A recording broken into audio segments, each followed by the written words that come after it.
bienvenue sur ma chaîne YouTube. Aujourd'hui, on va s'attarder sur le seul accessoire multimédia que j'utilise pour ce téléviseur, le Samsung Q9F. Je pense que vous voulez le découvrir et on y va de ce pas.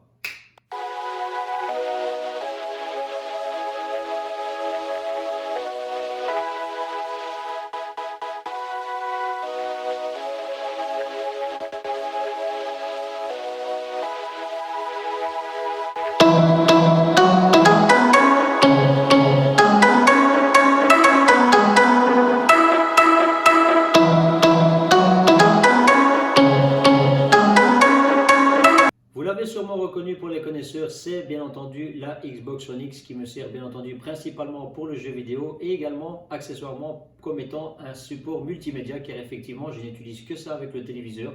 Je vais vous expliquer les caractéristiques de cette console et également pourquoi je suis parti plutôt chez Xbox plutôt que PlayStation. Nous allons faire un petit tour d'horizon de cette magnifique console. Avant de commencer les caractéristiques techniques de cette console, je voulais simplement vous expliquer mon choix, pourquoi j'ai préféré Microsoft à Sony. Ça reste bien entendu un choix personnel, je n'ai pas envie de rentrer dans une guerre entre les deux consoles, ni même dans un grand débat, c'est tout simplement un choix personnel. J'ai choisi du coup Microsoft d'une part pour ses exclusivités qui me sont propres, que j'adore. Je ne vais pas m'en cacher, j'ai toujours été un grand fan des exclusivités Microsoft, c'est pour ça que moi je suis également chez eux pour cela. Également pour leur fonctionnalité par rapport à leur interface qui est vraiment très simpliste et propre à Microsoft que je préfère par rapport à Sony. Et également, on ne va pas s'en mentir, la manette qui pour moi est vraiment très bien finie et qui montre une plus grande facilité d'utilisation que la manette PlayStation avec laquelle moi je me sens mieux. Passons un petit peu en revue les caractéristiques de cette console. Elle a été élue la console la plus puissante du moment. Ce n'est pas rien car elle a 8 cœurs en interne avec 2,3 GHz, 12 Go de RAM, un disque dur de 1 Tera et également un lecteur Blu-ray 4K Ultra HD. C'est vraiment une console avec laquelle vous allez être tranquille pendant quelques années car bien entendu, en cette fin d'année, il y aura une toute nouvelle console qui arrivera, mais celle-ci pourra encore très bien faire l'affaire, encore minimum entre 3 et 4 ans. Donc voici l'avant de la console Xbox One X. Comme vous le voyez, c'est très sobre. Vous avez une fente pour pouvoir insérer un disque de jeu ou un disque Blu-ray, c'est au choix. Vous avez le logo qui sert aussi d'allumage de la console manuellement. Vous avez un port USB qui sert à recharger votre manette. Vous avez également le tout petit bouton que vous voyez ici à côté. Ça permet de brancher un appareil en Bluetooth, notamment la manette sans câble. Donc c'est vraiment très sobre, très classe.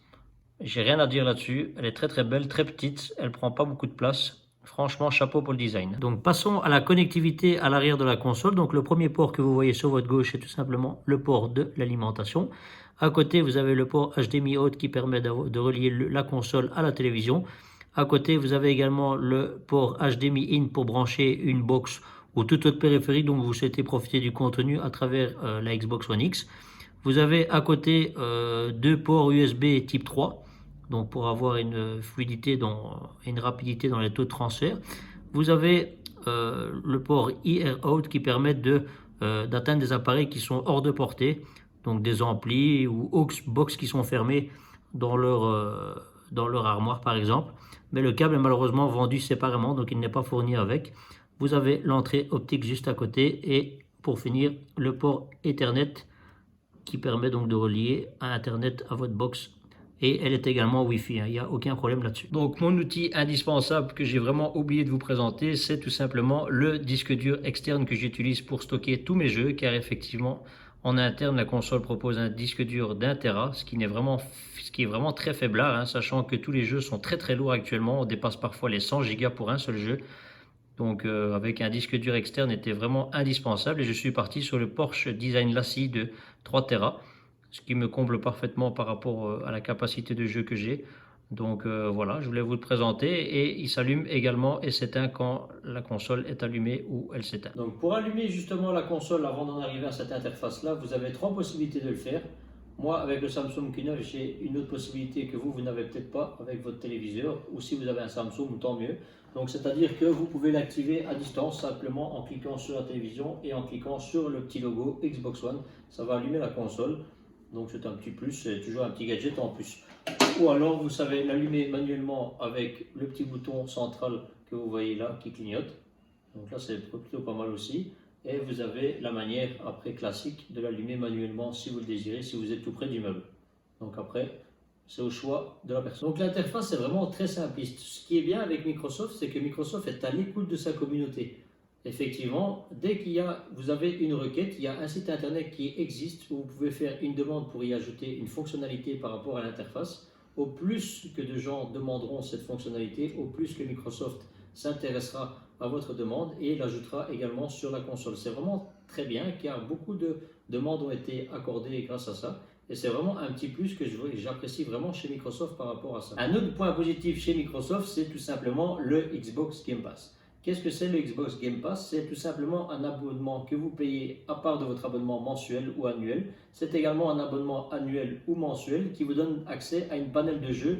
On parle un peu plus de 250 jeux très variés et divers, que ce soit des anciens jeux ou tout simplement des jeux récents. Ce système permet du coup de connaître des jeux qui ne sont pas forcément connus, des exclusivités Microsoft et également des partenariats qu'ils ont avec d'autres éditeurs et qui rajoutent chaque mois.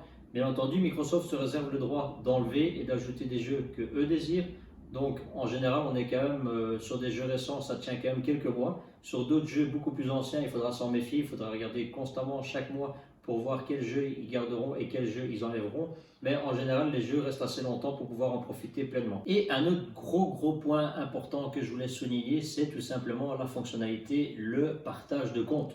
Le partage de compte, c'est quoi? C'est tout simplement, ça tient bien son nom, c'est pouvoir partager votre jeu que vous achetez à quelqu'un de votre famille ou tout simplement votre ami.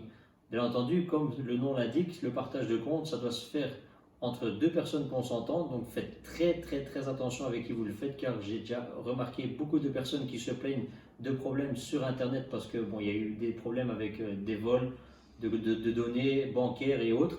Donc faites-le vraiment avec quelqu'un de confiance, c'est vraiment quelque chose que moi je fais avec mon meilleur ami, on en profite pleinement, ça revient à des jeux à beaucoup moins cher, donc on en arrive à des prix à la moitié.